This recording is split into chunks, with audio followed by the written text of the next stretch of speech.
la vie chrétienne, théorie et pratique. Bien-aimés, pour cela, nous allons nous appuyer sur le passage de Job, Job chapitre 42, verset 5, qui dit ceci. « Mon oreille avait entendu parler de toi, mais maintenant mon œil t'a vu. » Bien-aimés, plus ou moins nous connaissons l'histoire de Job. Job était celui-là qui était intègre vis-à-vis de Dieu. Et nous savons que à la suite de sa vie, il a connu beaucoup de difficultés en perdant ses enfants, en perdant vraiment beaucoup de choses autour de lui. Alléluia. Et plus tard, nous avons aussi vu que Job est resté vraiment sans rien jusqu'à ce que des plaies apparaissent même sur son corps, jusqu'à ce que Job passe par une souffrance, par une situation vraiment terrible, une situation vraiment difficile. Le cas de Job est pareil aussi pour toi. Toi aussi qui es chrétien, toi aussi qui es enfant de Dieu, qui est tout le temps présent à l'église, qui fait des offrandes, qui apporte aussi dans la maison du Seigneur. Voici qu'aujourd'hui tu passes par des situations difficiles. Voici qu'aujourd'hui tu rencontres des situations difficiles et tu te poses mille et une questions. Pourquoi est-ce que ma vie est comme ça? Pourquoi est-ce que les choses sont difficiles comme ça dans ma vie? Je suis venu te dire à travers cette courte vidéo qu'à la fin de l'histoire de Job, voici ce qu'il va dire dans Job chapitre 42 au verset 5. Il dit « Mon oreille avait entendu parler de toi, mais maintenant mon œil t'a vu. » Voilà, à travers ce passage, nous voyons deux grandes choses. La première chose, c'est que mon oreille avait entendu parler de toi. Quand on dit que mon oreille avait entendu parler de toi, cela sous-entend la partie théorique. Et la deuxième partie dit ceci, mais maintenant mon œil t'a vu. Alors cette partie-là est la partie pratique. Vous voyez? Il dit ceci, mais maintenant mon œil t'a vu. L'œil de Job a vu Dieu lorsqu'il est passé par des moments difficiles. Donc il en est de même aussi pour toi. Toi qui es en train de vivre actuellement des situations difficiles. Ne pense pas que la vie chrétienne, lorsqu'on accepte Jésus, lorsqu'on décide de marcher avec Christ, les choses seront aussi roses comme ça. Non, non, non. Voilà, il y aura des moments difficiles. Il y aura des temps d'épreuve. Il y aura des temps vraiment de souffrance, des temps d'abandon, des temps de rejet, des temps où tu seras dans le manque. Alléluia. Manque d'argent, manque de nourriture, manque de vêtements. Mais bien aimé, il faut savoir que cette partie de ta vie chrétienne est une partie qui est pratique. C'est en demeurant dans cette vie-là que tu sauras que Jésus-Christ Nazareth est réel. Jésus-Christ Nazareth n'est pas une invention. Alléluia. Il n'y a aucune personne dans cette marche chrétienne qui n'a pas connu des temps difficiles, qui n'a pas connu des temps de souffrance, qui n'a pas connu des temps de rejet ou des temps d'abandon, bien que la main du Seigneur était vraiment sur leur vie. Bien aimé, les souffrances par lesquelles tu passes ne signifient pas que Dieu n'est pas avec toi. C'est parce que Dieu même est avec toi que tu passes par ces situations difficiles. Et il te fait passer par ces situations difficiles-là parce que après avoir entendu la parole de Dieu, tu as besoin que cette parole-là se traduise par des actes, se traduise par des situations concrètes dans ta vie. Donc les tests, les épreuves viennent dans le but de pouvoir rendre cette parole-là palpable dans ta vie. Alléluia. C'est pourquoi tu n'as pas besoin de décrocher. C'est pourquoi tu n'as pas besoin d'abandonner. Tu as besoin de continuer. Parce que la vie chrétienne, il y a une partie théorique. Il y a une partie théorique plutôt et il y a aussi une partie pratique. Alléluia. Cette partie pratique-là va traduire cette parole que tu as entendue là dans la vérité. Alléluia. C'est pourquoi ne décroche pas, c'est pourquoi n'abandonne pas. Tiens bon. Un jour, toi aussi tu vas rire. Un jour, toi aussi tu vas te marier.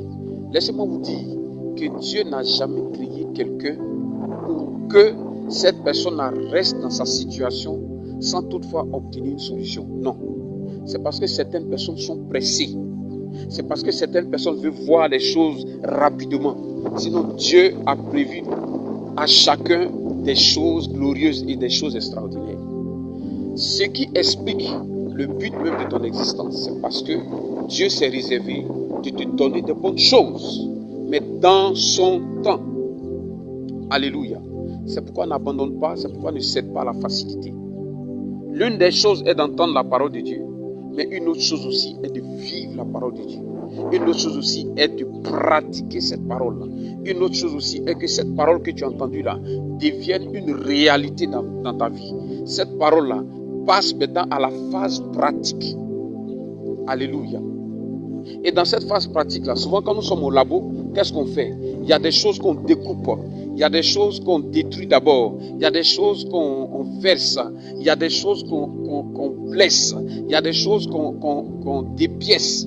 Bien aimé, tout ce qui est en train de se passer là, à travers ces épreuves-là, ce sont ces choses-là qu'on voit dans les laboratoires, pendant qu'on est dans la phase pratique, où il y a des choses qu'on verse, où il y a des choses qu'on dépièce, où il y a des choses qu'on détruit, où il y a des choses qu'on coupe. Toutes ces souffrances que tu es en train d'endurer là, sont des choses qui sont dans la phase pratique de ta vie. Aucune personne, aucun enfant de Dieu ne peut seulement entendre la parole de Dieu sans toutefois la vivre. La Bible dit ceci, que à tous ceux qui l'ont reçu, la parole de Dieu nous a donné le pouvoir de devenir enfants de Dieu. Mais comment est-ce que tu as reçu Christ? Alléluia. La Bible dit quoi? Si quelqu'un est en Christ, les choses anciennes sont passées, toutes choses sont devenues nouvelles. Quand la Bible dit, si quelqu'un est en Christ, comment est-ce que tu peux savoir que tu es en Christ? L'apôtre Paul dit ceci, ce n'est plus moi qui vis, mais c'est Christ qui vit en moi. Comment est-ce que tu peux savoir que Christ vit en toi? Bien-aimé, c'est lorsque tu passeras par la phase pratique. Tu as entendu la parole de Dieu? Maintenant, il faut la vivre. Il faut la vivre. Il faut la vivre à travers des épreuves. Il faut la vivre à travers des situations que tu peux appeler des situations compliquées. Mais ça ne vient pas dans le but de pouvoir te tuer. Mais ça vient dans le but de te faire comprendre que Dieu existe. Ça vient dans le but de te faire comprendre que Dieu est proche de toi. Dieu là, ça ne se raconte pas seulement. Dieu, ça se vit. C'est pourquoi tu as besoin de cette partie pratique là dans ta vie. Le Seigneur Jésus là, ça se vit. Ça ne se raconte pas seulement. Donc tu as besoin de le vivre dans ta vie. Dans tous les aspects de ta vie, tu as besoin de le vivre. Pour que lorsque quelqu'un vienne devant toi, tu puisses dire à la personne, voici ce qui me démontre que Jésus est réel. Voici ce qui prouve que Jésus est réel. Alléluia. Jésus est réel parce que j'étais malade hier, il m'a guéri. Jésus est réel parce que la médecine m'avait déclaré mort, mais il m'a guéri. Jésus est réel parce que je suis passé par 11 ans de stérilité, par 15 ans de stérilité, et aujourd'hui, il m'a donné cette capacité de pouvoir aussi concevoir et de pouvoir enfanter. Alléluia. C'est très important. N'aie pas peur. Ne cède pas à la facilité. Tu es tellement découragé. Tu penses tellement que, tu réfléchis tellement que, tu te dis que cette situation-là, il n'y a plus de solution à cela. Bien-aimé, je suis venu te dire qu'il y a une solution à cela. Cette phase dans laquelle tu te trouves est une phase qu'on appelle la phase pratique de ta vie. Job pouvait le dire, mon oreille avait entendu parler de toi, mais maintenant, mon œil t'a vu. L'œil qui voit est la partie qui est pratique. Et cette partie qui est pratique, là, lorsque tu vas finir de pouvoir la vivre en ce moment bien précis, tu seras qualifié à pouvoir recevoir la bénédiction de Dieu. Tu seras qualifié à pouvoir saisir les miracles de Dieu. Tu seras qualifié à pouvoir jouir des bienfaits de Dieu. Alléluia. Aucun enfant de Dieu n'a seulement prononcé la parole de Dieu. Aucun enfant de Dieu n'a seulement récité les versets bibliques. Mais tous les enfants de Dieu non seulement récitent les versets bibliques, mais les enfants de Dieu vivent aussi ces versets-là. Ces enfants de Dieu là pratiquent aussi ces versets-là. Alléluia. Il faut que la parole de Dieu devienne réelle dans ta vie. Tu peux même passer par des situations difficiles. On peut même te renvoyer de ton travail. On peut même te chasser de ta maison. Bien-aimé, ne pense pas que c'est forcément un démon qui est à la base, mais Dieu est en train de t'éprouver. Il est en train de te mettre dans cette phase pratique de ta vie afin que tu comprennes qu'il est réel. Jésus là, il est esprit. Comment est-ce qu'on peut le comprendre? On le comprend à travers la phase pratique. C'est à travers cette phase pratique, cette phase de démonstration qu'on sait que Jésus est réel. Alléluia. Que Dieu vous bénisse. Que Dieu soit avec vous dans le nom de Jésus-Christ. Je veux dire à quelqu'un de ne pas te décourager. Bien-aimé, ça ne sert à rien d'être à l'église. Ça ne sert à rien de partir à l'église. Ça ne sert à rien d'être chrétien ou bien d'être chrétienne. Et puis tu as recours aux féticheurs. parce que ta situation, tu penses que ça a trop duré. Tu as recours au marabout parce que tu penses que ta situation a trop duré. Donc tu veux décrocher, tu veux abandonner. N'abandonne pas. La situation dans laquelle tu te trouves là, elle est normale dans ta vie. C'est la phase pratique. C'est la phase pratique de ta vie. Ne décroche pas. Dieu t'a créé là. Il t'a créé pour un but. Il t'a créé pour que toi aussi tu sois heureux, tu sois heureuse. Pourquoi un Dieu peut être aussi méchant et t'abandonner dans la stérilité? Pourquoi un Dieu peut être aussi méchant et t'abandonner sans que toi aussi tu te maries? Non, ce n'est pas ce Dieu-là que je connais. Le Dieu que je connais, il est un Dieu rempli de promesses. Le Dieu que je connais, il est un Dieu rempli de bonté. Le Dieu que je connais, il est l'admirable conseiller. Le Dieu que je connais, il n'abandonne pas. La Bible dit qu'il est Emmanuel, le Dieu qui est avec nous. Comment se fait-il qu'un Dieu rempli d'amour qui est avec toi peut t'abandonner? Sache que cette situation-là, elle n'est pas venue pour te tuer.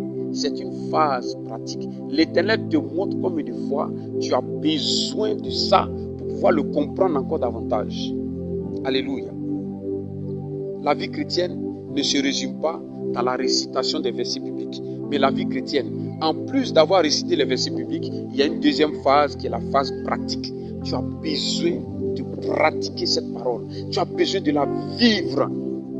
Et quand on la vit là, ça fait mal souvent. Ça blesse. Ça te soutient tout ton argent. Ça fait que les gens se moquent de toi. Ça fait que les gens t'humilient. Ça fait que les gens rient de toi. Mais bien aimé, toutes ces choses sont pour la gloire de Dieu. Job a vécu ces genres de choses-là.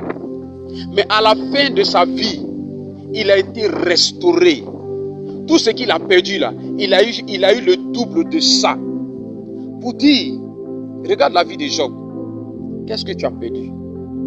Est-ce un enfant? Est-ce un travail? Qu'est-ce que tu as perdu? Regarde la vie de Job. Dieu lui a donné le double. Quelqu'un qui n'avait rien, et puis Dieu lui donne le double. C'est quitté où? Et c'est venu dans sa vie. Job n'avait rien. Il avait tout perdu. Comment est-ce qu'il a pu avoir le double? C'est Dieu qui lui a donné. Qu'est-ce que Dieu ne peut pas faire? Qu'est-ce que Dieu ne peut pas te donner?